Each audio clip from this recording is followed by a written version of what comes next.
Nananabi ka sa pagdating ng bukas dahil baka mamunga na ang mga itinanim mo. Galatians 6:7, do not be deceived. God cannot be mocked. A man reaps what he sows. Hindi tayo pwedeng dapat magpadaya kung ano itinatanim daw ay inaani. Kaya kung nakapagtanim na tayo ng maraming hindi maganda sa buhay, it's time to uproot bad plants. Pwede pa naman niyang bunutin, may pag-asa pa. Kahit nakapagtanim ka na at nalaman mong damo ang itinanim mo, hindi maganda, bunutin. Stop doing wrong. Kung ginagawa yun at nagawa na, repent and seek forgiveness. Maraming nabuburang utang pag humihingi tayo ng patawad at tayo ay nagpapakumbaba. At ang dapat gawin habang may panahon, magtanim ng mabuti. Kahit naman may edad ka na, marami pa ring oras para gumawa, magsabi ng mabuti. Ang old age nga, ang pinakamagandang panahon para ituwid ang mga liko, itama ang mga mali, at tapunan ng liwanag ang mga madidilim na bahagi ng ating nakaraan. When you worry too much, baka kulang sa pananalig. Perhaps you're lacking in faith. Sa Matthew 8:24-26, without warning, a furious storm came up on the lake so that the waves swept over the boat. But Jesus was sleeping. The disciples went and woke him, saying, Lord, save us. We're going to drown.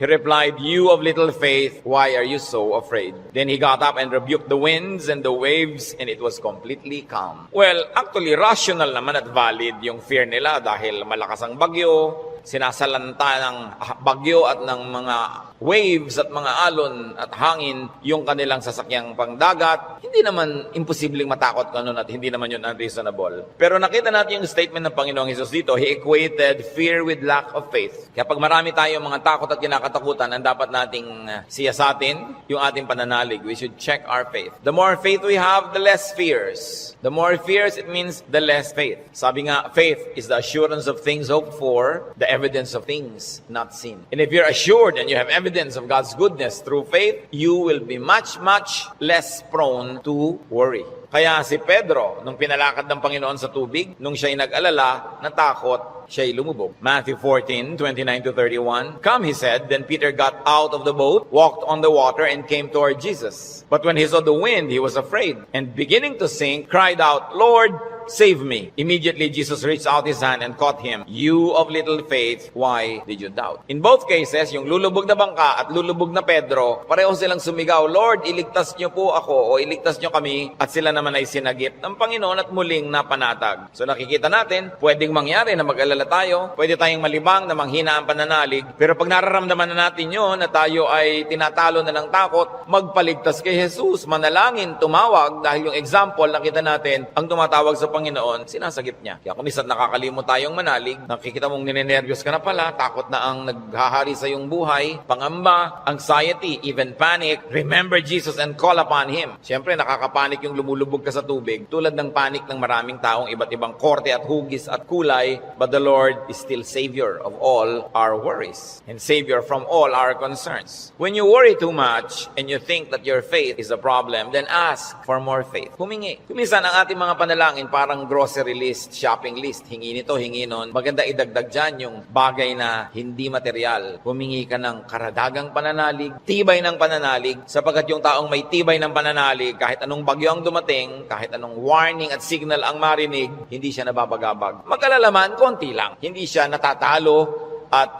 hindi siya nasasakal ng takot. Kaya ang sabi ng mga apostles sa Luke 17:5, increase our faith. Yan ang panalangin nila sa Panginoong Jesus. Sapagkat napatunayan kulang ang pananalig nila, ang diningin nila, dagdagan yon. It is very important for us to practice faith. Habang ito'y pinapractice mo, you put it to use, lalong tumitibay, lalong lumalalim ang ating pananalig. Kung tayo mapag-alala, baka kulang sa kaalaman sa mga pangako at salita ng Diyos. Kung alam kasi natin ang mga pangako at salita ng Diyos, halos lahat ng concern natin covered. And I dare believe every concern is covered. Nung nananalangin itong sa Solomon sa Panginoong Diyos, masdan natin ang kanyang paggunita sa mga pangako ng Diyos sa langit. 1 Kings 8:25. Now, Lord, God of Israel, keep for your servant David, my father, the promises you made to him when you said, you shall never fail to have a man to sit before me on the throne of Israel. If only your sons are careful in all they do to walk before me as you have done. And now, O God of Israel, Israel, let your word that you promised your servant David my father come true. Malakas ang loob nitong Solomon na humingi sa Diyos sapagkat alam niya ang pangako ng Diyos sa kanyang tatay na si David. Kaya sabi niya, yung mga ipinangako niyo po sa ama ko, tuparin niyo, O Diyos. At pagka ang Diyos ay nilalapitan natin, na ang daladala natin ay yung pangako niya mismo at salita niya, ay nakakatiyak tayo na yun ay i-honor. Because God will always honor His word. Solomon, knowledgeable of God's promises to his father, claims it. So it's important for us, bago dumating ang worry, bago dumating ang fear, to know, then to claim and apply God's provision. Hindi kung kailan ka na nag-aalala at natatakot, doon ka pa maghahanap at mag-aaral, baka sa kalituhan mo, wala kang makita. Kaya mahalaga, mag-aral na agad. Sa uluhin ng mga salita ng Diyos, at i-quote sa sarili mo, i-quote sa pinoproblema mo, ang mga pangako niya. Bagamat kung hindi mo yung nagawa at may problema ka na, tagahanap ka pa rin, kapakipakinabang pa rin yun. Pero tiyak na kapakipakinabang lalo kung ginagawa natin before the need arises. Psalm 119 verse 50, sa lahat po ng mga nagdurusa, nahihirapan, memoryahin nyo itong verse na to, alalahanin, gunitain, anumang wika. My comfort in my suffering is this, your promise preserves my life. 5 very big words here. Suffering. Namnamin natin ang Psalm 119:50, sabi, my comfort is my suffering. So unang-una, suffering. Pagka atin pong inalala yan, there is suffering. We all go through suffering, pero sabi niya, my comfort in my suffering. Bawat suffering, bawat pagdurusa, may kakambal na ginhawa. May kakambal na pampalubag loob, pampalakas ng loob. Sa niya, my comfort in my suffering is this, your promise preserves my life. So, ang pangako ng Diyos, ang ginhawa ng mga nahihirapan, at ang salita ng Diyos ang nagpapalawig, nagpapahaba ng buhay ng tao. Kaya napakahalaga na alam niya ang mga pangako ng Diyos. Kung alam natin ang mga dealings ng Panginoon sa mga taong ang buhay ay nasa Biblia, nakita natin ang mga pinayagan ng Panginoon na hirap, at kung paano sa kahalos kaduluduluhan ay biglang darating ang rescue, biglang darating ang tulong dahil mayroong dahilan ang Diyos. At ngayon, hindi lang nailigtas yung mga tao na yon, nagiging huwaran pa natin na maging tularan natin sila, ang kanilang pananalig at ang kanilang pagkapit sa Diyos, lalo't lalo may mamabigat na mga suliranin. Psalm 119, 116, sustain me according to your promise, and I will live. Do not let my hopes be dashed. So, sabing ganun, hawakan mo ako, akayin mo ako, patuloy mo akong buhayin ayon sa iyong pangako. At siguradong ako'y patuloy na mabubuhay. Huwag mo akong hayaang mawalan ng pag-asa. Maraming magagandang pangako ang Diyos. Dapat alam natin. When you worry too much, baka kulang din sa panalangin. James 5:13, is any one of you in trouble? He should pray. Nakita nyo yung simple, mabisa, makapangyarihang solusyon. Pag ang tao may trouble, he should pray. Unang-una, prayer can change the situation. And even if prayer doesn't change the situation, praying will change your heart. Kaya hindi pwedeng yung prayer walang pakinabang. Maaaring gawin ito yung ginugusto natin na mabago ang sitwasyon, malutas ang problema, dumating ang solusyon, etc. etc. O kaya hindi man ganon, nabago naman ang pananaw natin, nabago ang ating pag-iisip, ganun pa rin ang bunga, tumahimik ka. Ang mahalaga naman sa tao, yung payapa siya. Yung tahimik ka kahit may problema, kahit nga hindi masolve yan, tahimik ka pa rin. Daig mo pa yung nasolve yung problema, pero magulo pa rin siya ang isip niya. Kaya ang mahalaga yung kalooban. At napaka-importante nito mga kapatid, tandaan natin, hindi ninyo kayang kontrolin ang mundo. Hindi ninyo kayang kontrolin ang global warming. Hindi nyo kayang kontrolin ang earthquakes. Hindi nyo kayang kontrolin ang mga political turmoils. Hindi nyo kayang kontrolin na maging sakit. Pero kaya yon ng Diyos. Kaya pag ipinapanalangin mo at inilalapit, ang laki-laki ng nagiging inhawa mo dahil alam mong alam yun ng Diyos. At kung gusto niyang baguhin yun, sinong makakapigil sa Kanya? At kung hindi niya binabago, meron siyang magandang dahilan. Manalig ka na magandang kanyang dahilan kahit kung minsan hindi naabot ng iyong isip. Pero eto pa, kung hindi mo makontrol ang mga bagay na yan at hindi kinontrol ng Diyos para sa kagustuhan mo, meron ka pang pwedeng kontrolin, kapatid, yung kalooban mo. Pag pinili mong manalig, pinili mong sumamba, at pinili mong pumanatag sa salita ng Diyos, hindi ka tatablan ng pinoproblema mo. Kaya laging kapakipakinabang ang pananalangin. So you always pray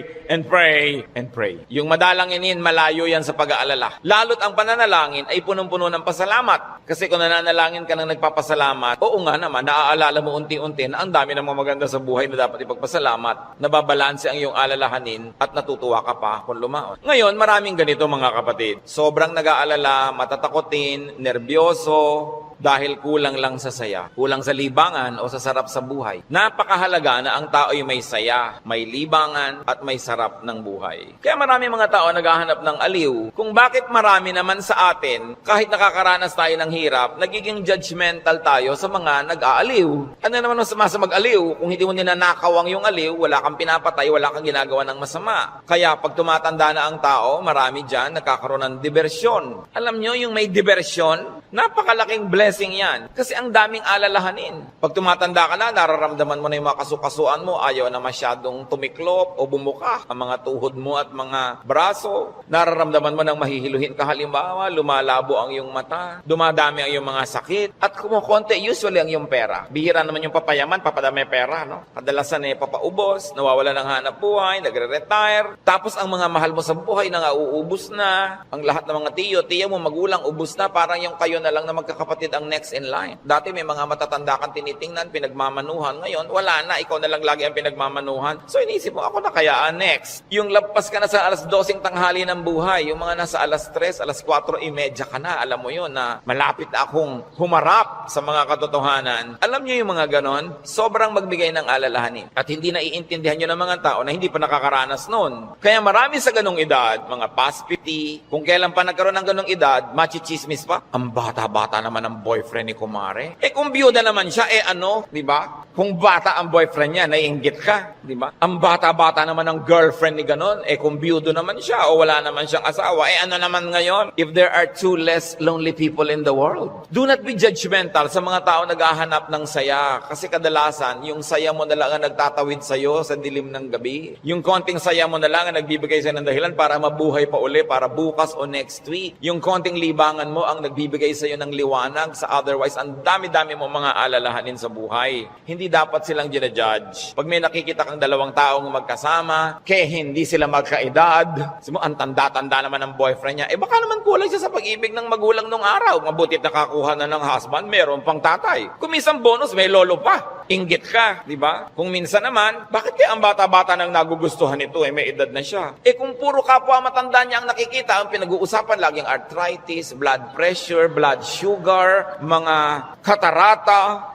glaucoma, nakaka-depress. Kaya kung minsan masarap kasama yung bata na walang iniisip ng mga alalahanin, puro happening at gimmick ang naiisip, nalilimutan mo mga problema mo. At yung problemang hindi nasosolve, malaking bagay kung nalilimutan man lang kahit sandali. Because you keep your sanity and you keep your cheerfulness. Mga kapatid, huwag kayong killjoy sa mga taong humahanap ng ligaya. Kasi hindi nyo naman papaligayahin Halimbawa, yung nanay nyong byuda, may boyfriend. Mano, byuda naman. Bakit sasamahan mo ba siya pag gusto niyang manood ng TV? Sasamahan mo ba siyang manood ng sunset? Hindi rin naman. Busy ka rin sa sarili mong asawa at mga anak. Tapos pinagkakaitan mo yung nanay mo, yung tatay mo ng kaligayahan. Ang mga tao kasi maraming dala, maraming problema. Matuwa tayo pag nakakakita sila ng konting itinatawid sila sa ganong mga hirap. Pasalamat ka na hindi na nga ikaw ang magtatawid at hindi na ikaw yung kailangang laging nandoon. People have needs. Kaya kailangang maging maunawain. Kaya kung marami tayong mga alalahanin, baka kulang ka lang sa entertainment. Hindi naman masama yung entertainment Basta wala kang binibreak na law of God. Kumisa kasi yung mga relihiyoso kung bakit galit na galit sa mga tao. Hoy, alam mo, Christian na Christian si nakita ko siyang nagbingo. Kung lumigaya ba siya, hindi naman ninakaw sa iyo yung pantaya. So, marami magtatanong niya sa akin and marami will feel uncomfortable. But, lalo yung mga may edad na nating mga nanay, mga tatay, kung ikaliligaya nila, diba? Kakausapin mo ba yan sa haba ng mga kwento? Hindi naman lagi. Basta't walang nananakawan at hindi ka naman naghahangad, gusto mo lang malibang. Kung gusto ng Panginoon, tayo ay magkaroon ng buhay na masaya. Si Elijah, propetang-propeta, natalo ng lungkot, gusto tuloy mamatay. 1 Kings 19:3-5. Elijah was afraid and ran for his life. When he came to Beersheba in Judah, he left his servant there, while he himself went a day's journey into the desert. He came to a broom tree, sat down under it, and prayed that he might die. I have had enough, Lord, he said. Take my life. I am no better than my ancestors. Then he lay down under the tree and fell asleep. Nakita niyo ang problema niya, natatakot siya, nagtatakbo siya, napagod, tapos iniwan pa niya yung assistant niyang lalaki, nag-isa siya maghapon, magnamag, sobrang nalungkot, na-depressed tuloy, pinaghahalo-halong gutom, pagod, gusto tuloy mamatay. Pero nung ginising ng anghel, pinakain, pinainom, pinatulog uli, ginising, pinakain, pinainom, pinainom, pinatulog uli. Sumaya na naman, tuloy na naman ang ministry niya. Mahalaga, nakakatawid ka sa difficult days. Ecclesiastes 2:24, a man can do nothing better than to eat and drink and find satisfaction in his work. This too I see is from the hand of God. Nakita nyo, mapakahalaga kay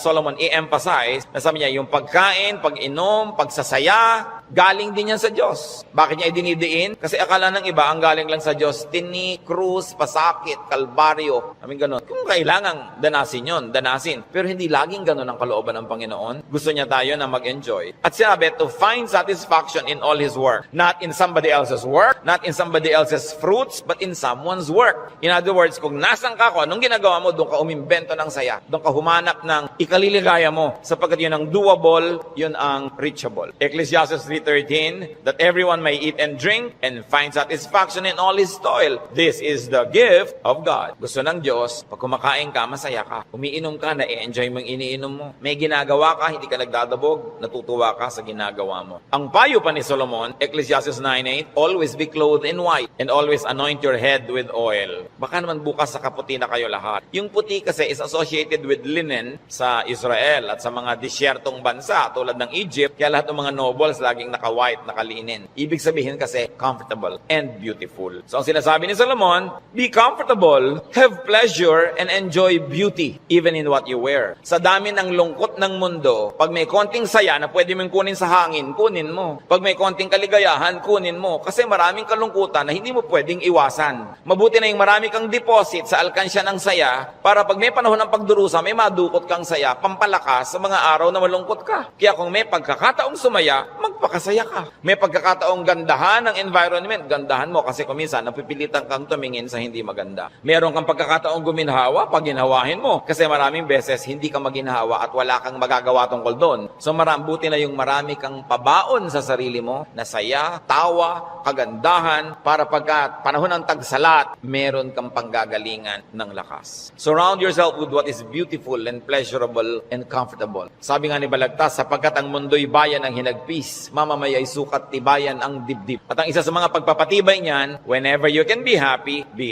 so that when sadness that cannot be avoided comes, then you are well equipped because yung balance mo, kahit ma-withdrawhan ng lungkot, yung sayang nakatago, ang balance mo, marami pa ring sayang natira. Kaya ministry natin mga kapatid na magpasaya rin sa isa't isa, hindi magpalungkot. Hindi may nagsasaya, maiinis ka. May nagkakakanta ng I did it my way, babarilin mo. Hayaan mo siya magkakanta. Alam mo ba kung anong problema niya sa buhay? Baka kailangan niya ang kidney transplant, baka yung asawa niya may cancer, baka ang mga anak niya walang pangmatrikula, at gusto na niyang tumalon sa ilog na walang tubig dahil El Nino. Kaya ang laki ng problema, tatalo ka sa ilog, di ka malulunod. So malaking problema yun. So kumanta na lang siya ng I did it my way kahit wala sa tono, babarilin mo pa. Surviving na nga yung tao. Marami sa atin, they're just trying to survive. Kung minsan nagdadamit ng akala mo payaso o Santa Claus o snowman, hindi mo siya maintindihan. Pero kung nagpapaligaya ba sa kanya, hindi naman ninakaw sa iyo yung suot niya, anong paki mo? Hayaan mo siya, masaya siya. Hindi natin dapat ginadjudge yung kapwa according to our standard. Ako, hindi ko isusuot yan. Siguro, kontento ka sa buhay mo ngayon, masaya ka. Iba ka may hinahanap siyang ligaya na hindi mo naman ibibigay. Ano ngayon kung gano'n ang suot niya? Mahalaga sa spiritualidad, ang tunay na spiritualidad, ang bunga niyan mga kapatid, kabaitan sa kapwa. Kung hindi ka mabait, kahit sa ulo mo yung buong Biblia, sayang lang. Para ano? When you worry too much, baka sobra ka ng pakikinig sa balita, bad news. Yung makinig sa balita, manood ng primetime TV, garantisado lulungkot ka. Kung hindi ka man mawala ng ganang kumain dahil oras ng hapunan. Babae, tinadtad, sinigan, inilagay sa drum, nilagyan ng semento, hinulog sa dagat. Gusto niyo bang panghimagas yan sa inyong paghahapunan? O kaya appetizer, kung late kayo wala kayong mapapala ka papanood yan. Hindi niyo naman kailangan malaman. Nananakot lang para bumenta. Siyempre, because bad news is good news in journalism. Ibig sabihin, papansinin ng tao. Pag nagpapakinig ka sa mga El Nino, La Nina na yan, mga earthquake, takot ang aabutin mo. May magagawa ka ba dyan? Ikaw ba si Bernardo Carpio? Sige, pigilan mo ang paggalaw ng lupa para huwag lumindol. Kaya mo ba yan? So yan ang mga takot na hindi mo naman kailangang entertainin. Kasi wala ka naman magagawa tukol dyan. Kaya manalangin ka. Yan sabi, pray, pray, pray. Siyempre, marami pang nananakot ay padami na ng padami ang tao sa mundo. Actually, pag nag-aeroplano kayo, makikita nyo, ang dami pang lupang walang laman eh. Nagkakagulo lang yung mga tao sa mga bayan-bayan at crossing. Pero ang dami pang maluwag. Napakarami ka lang siksikan kasi because of the imbalance ng economy. Natatakot ang mga tao na mauubos na daw ang langis. Actually, mga daang taon pa yan bago maubos. At hindi pa nga nauubos. inubos sa kakaimbento na ang tao ng mga bagong alternative sources of energy. Ang tao kasi fearfully and wonderfully made by God. We were made wonderfully. People will find a way as life finds a way. Sabi niyo ba, papangit na ang buhay? Hindi totoo yun. Tingnan nyo lang ang cellphone na hawak nyo o nasa bag nyo, malalaman nyo umasenso ang buhay. Nung araw, mayayaman lang ang mga may telepono. Yung halos gumapang ka sa lupa, kumatok, pwede po bang makitawag, Mrs. Cruz? Di ba? Dahil sila lang ang may telepono, siya naman may rollers pa. Mamaya, ngayon kahit balot vendor, may cellphone. Hindi pa ba yan asenso ng humanidad? Ang mga pharaoh, ang mga Roman emperors, ngayon nahuhukay mga bangkay nila, simpleng abscess lang ng bagang namatay. Appendicitis namatay. Ngayon, routine na lang yan. Diba? Routine. Ang dati nating presidente, Manuel Quezon, namatay sa tuberculosis. Ngayon, nagagamot na yan. In other words, nag-i-improve ang science, nag-i-improve ang technology. Natututo tayo ng green architecture, green lifestyle. Sabi natin, parumi ang mga ilog, buti pa ng araw na malilinis ang ilog natin. Lilinis din yan kasi magigising din tayo sa katotohanan na walang kwenta ang maruming ilog. Yung dating kerumi-ruming ilog sa Singapore, ngayon ang linis-linis na, ang dami na uling isda. Ganon din naman sa Stockholm, sa Sweden. Sa gitna ng city, ang linis ng ilog, may mga nangingisda at kinakain nilang isda. Dati daw yung parang Pasig. In other words, ang tao kasi natututo. Matututo. Mag-a-adjust tayo eh. Nagkakaroon ng maraming research sa siyensya. Hindi ba kahit nga ngayon 10, mukhang 30? Napapahaba ang kabataan para mag-enjoy pa ng maraming bagay. Yung mga kulot ngayon, gusto mo tuwid ang buhok mo, bukas tuwid. Gusto mo kulot uli next week, kulot. Maraming nagagawa ang tao. Ang pagkain, nung araw nga, bago ka makakain ng palitaw, kailan magigiling ka pa ng malagkit, mga 3 oras mong ginigiling-giling sa bato. Ngayon, punta ka sa Via Mare, mamimili ka ng lahat. Parang piyesta araw-araw. Maraming tao nung araw, pagka piyesta lang nakakakain ng lechon o kaya ng karne. Kasi hindi naman available. Pero ngayon, pipiliin mo pa, puro leg ba, puro likod, puro napipili. Ang trend ng buhay, pag tinan nyo mga kapatid, papaganda. Huwag kayo nawawala ng pag-asa at huwag kayo nagpapalungkot dyan kasi God is in control. Ngayon, pag nagpapakinig kayo din sa mga prophet of doom, sa sobrang prophecy, lulungkot din kayo. Diba? Ang alam natin, ang ending ng lahat ng prophecy, darating ang Diyos o babalik tayo sa Diyos, o alam mo nang mauna doon, yung pa rin ang tunay na ending, no matter what the detail. Kaya nang ating dapat bigyan ng pansin. We romance the past too much. Laging the good old days, the good old days. Sabi ni Solomon sa Ecclesiastes 7:10, do not say, why were the old days better than these? For it is not wise to ask such question. Huwag kayong magdrama-drama, laging yung hinahanap yung kahapon ng araw. Yung nung araw, nasasakay ka halimbawa sa bus, talagang yung buhok mo hinila na ng lahat ng hangin bago ka makarating sa Maynila. Yung the good old days ba yun? Na para ka magkaroon ng ice cream, gagawa ka? Good old days ba yun? Marami tayong hindi ina-appreciate sa present, sa accomplishment ng humanidad at ng kabihasnan because we romance the past too much. When you romance the past, you will be sad. When you worry about the future, you will be afraid. You know what God wants you to do? Enjoy the day. Enjoy the moment. Yan ang payo ni Jesus. Sabi niya, do not worry about tomorrow. Tomorrow will worry about itself. Let the day's own trouble be sufficient for the day. Yung iba naman, kaya nagwo-worry, sobrang daming alam. Kaya ang sabi sa Ecclesiastes 7:16, do not be over-righteous, neither be over-wise. Why destroy yourself? Habang marami kang nire-research, maraming inaalam na hindi mo naman talaga kailangan sa pang-araw-araw na buhay mo, dadagdagan lang ang alalahanin mo. And sometimes, even in religious studies, ganyan yan. Marami ngayong mga TV networks nagpapakute para makakuha ng audience, mapanood. Walang ginagawa kundi siraan ng Diyos, siraan ng Biblia, guluhin ang pananalig ng mga nananalig. Tapos pag naman nanood ka ng nanood, nakinig ka ng nakinig, ang ending mo ngayon, malilito ka. Hindi ka ngayon makatulog. Anong bunga nun sa'yo? So huwag mo nalang panoorin. Tahimik ang pananalig mo, peaceful ka. That is a gift from God. Do not permit the enemy to disturb you. Kaya sabi, why destroy yourself? Don't be overwise. Alam niyo yung pagiging wise, it's a very difficult and a very high calling. Kaya mga tinatawag ng Diyos na maging mga philosopher, maging mga prophets, maging mga mangangaral, mahirap yun. Kasi pag lumalalim, tumataas ang iyong alam, nagiging vulnerable ka to so many anxieties and fears. You become vulnerable to a lot of isolation and sadness. Kaya nga yung mga tinawag ng mga special people to be God's channels of blessing and wisdom to others and to the multitudes. That's why we privilege them with respect. We privilege them with a lot of things. Kasi ang pwede lang nating isukli sa ating mga propeta, sa ating mga mangangaral, sa ating mga philosophers, ang pwede lang nating isukli sa kanila, pagmamahal, pag-ibig, pagrespeto, kasi dinadanas sila ang maraming hindi na natin dinaranas. Sa kanila ibinubunyag ang mga malalalim, mahihiwaga at mahihirap na mga bagay buhay para maipaliwanag nila sa mga ordinary mortals like you and me. Kaya mahirap yan. Marami sa mga propeta, marami sa mga great artists, marami sa mga great achievers, great thinkers are tormented by their spirits and in their spirits. Kasi they become sensitive to many things. Kaya napakasarap ng buhay ng mga taong regular lang. Kung minsan naiinggit ka doon sa sobrang dunong, sobrang galing, kaya mo bang buhatin ang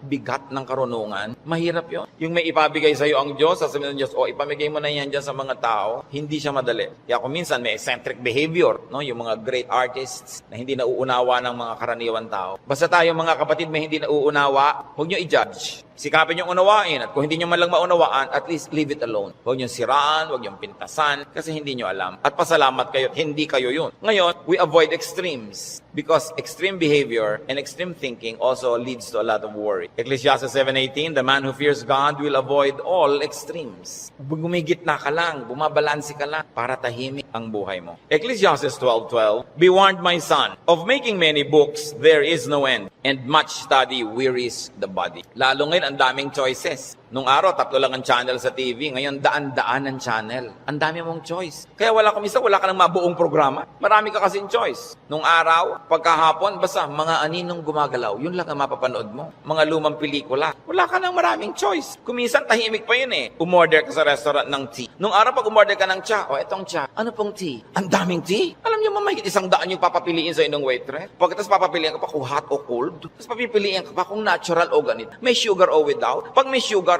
natural sugar, coco sugar, ang dami pang sugar. Huwag na nga, tubig na lang. Ang daming choices ng pati ng soft drinks. Gumugulo tuloy. Bakit natin ito binabanggit? Mga kapatid, kung tahimik na ang inyong kalooban sa pananalig niyo sa Panginoon, huwag niyo nang guluhin ng kung ano-ano pa mga ideya. Walang mapapala. Ang kaluluwang palipat-lipat, papalit-palit. Sabi ni Solomon, tigilan niyo na yung kababa sa sobra. Sabi ganon, mapapagod ka lang, matutuyo ang iyong lakas. Sabi ganon, hindi ba tatapos yan? Ang ending din naman, haharap ka sa Diyos eh. Kaya kung tahimik ka na, payapa, huwag ka nang pagulo pa. That's why prophets and philosophers and thinkers and teachers are burdened, and the only thing we can give them is to privilege them with respect. Sabi sa Ecclesiastes 5:12, the sleep of a laborer is sweet. Read laborer as simple man. Yung unscholarly man. Sabi ko nun, mas madaling sumaya pag mababaw ka. So huwag mo nang masyadong laliman. Kasi baka walang humukay, para kang nagtago na walang naghanap, lalabas ka rin. Mahirap. Pag may mga mababaw dyan, ang saya naman nila, mabuti pa sila. No? Yung konting, ay hangin.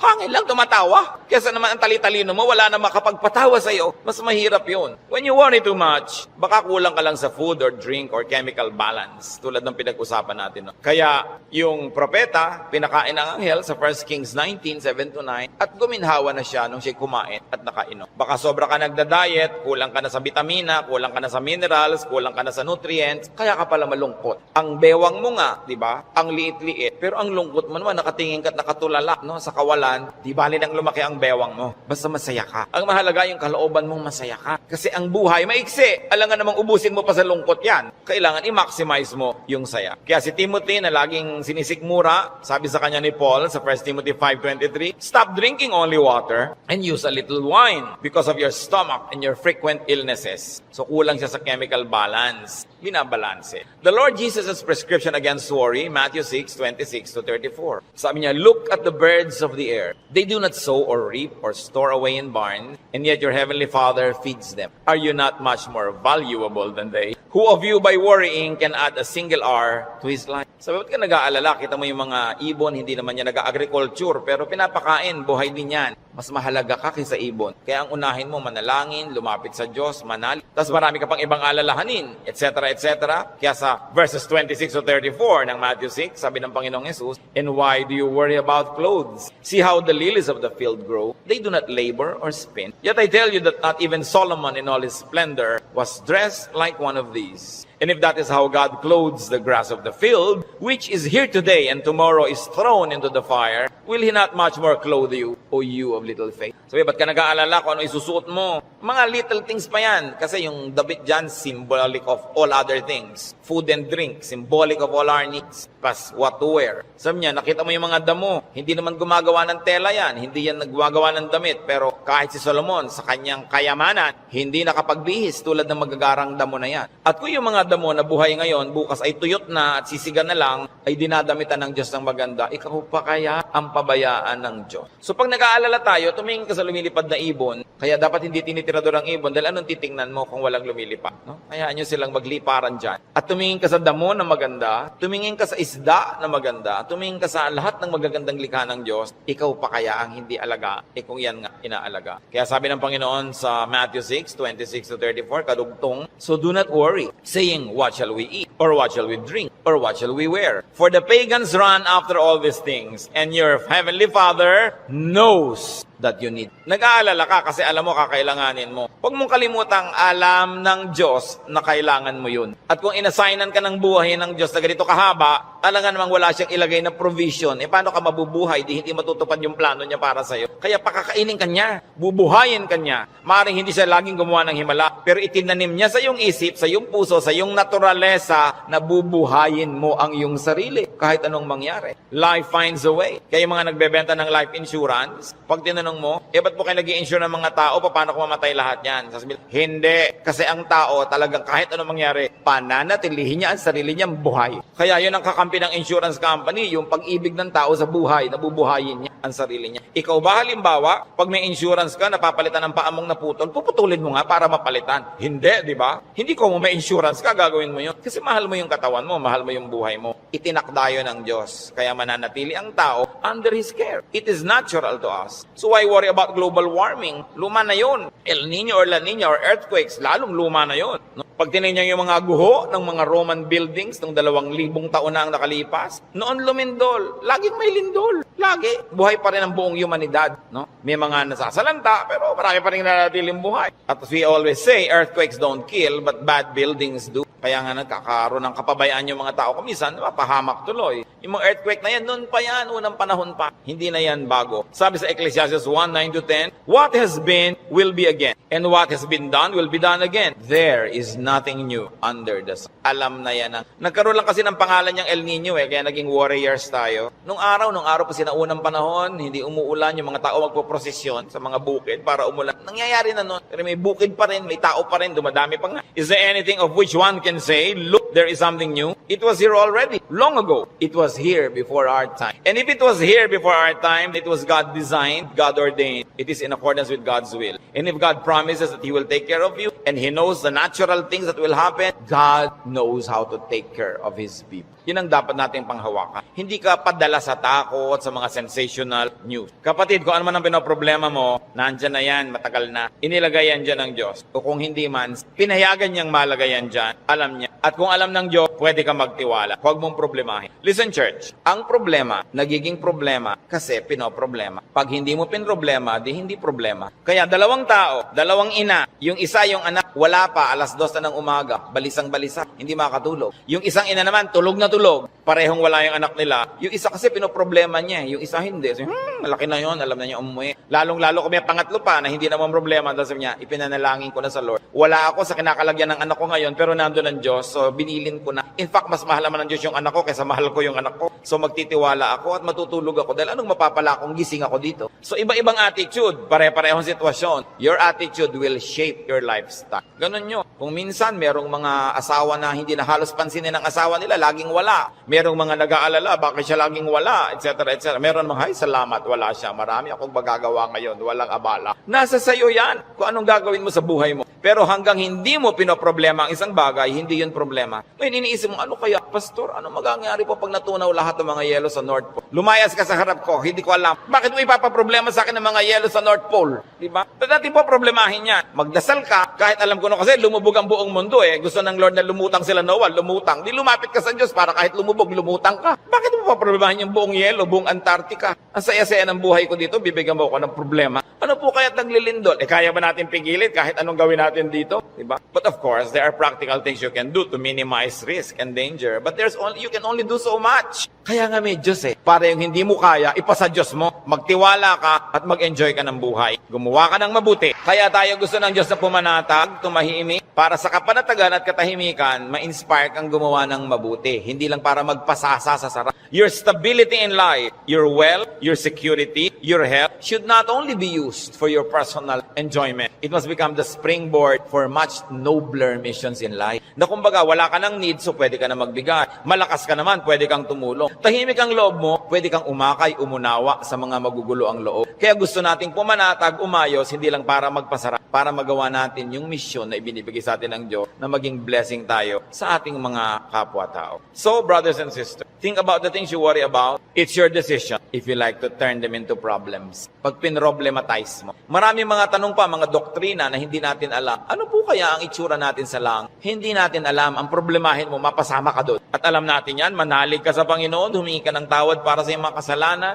tanggapin mo si Jesus sa Panginoon tagapagligtas, at siya na ang may problema sa mga detalye. Bakit mo pinoproblema? Kahit naman tayo magtalo, mapuya, hindi natin masasagot. Ipa sa Diyos ang mga bagay. Ito ang isa sa mga pinakamalalalim na regalo ng Diyos sa atin sa pananalig. Nagkakaroon ka ng kapayapaan. Nagkakaroon ka ng katahimikan. Matthew 6:26-34, karagdagan. Sabi ng Panginoon, sa halip ng mga problema kayo, seek first His kingdom and His righteousness, and all these things will be given to you as well. Therefore, do not worry about tomorrow, for tomorrow will worry about itself. Each day has enough trouble of its own. Huwag laging alalahanin ang nakaraan, nakakalungkot. Kaya pag kami mga medyo senior ladies magpa-party, tapos ini-invite ako, baka ang tugtog nyo, puro 60s and 70s, ha? Ayokong pumunta. Puro na lang tayo nung high school natin, nung ganyan.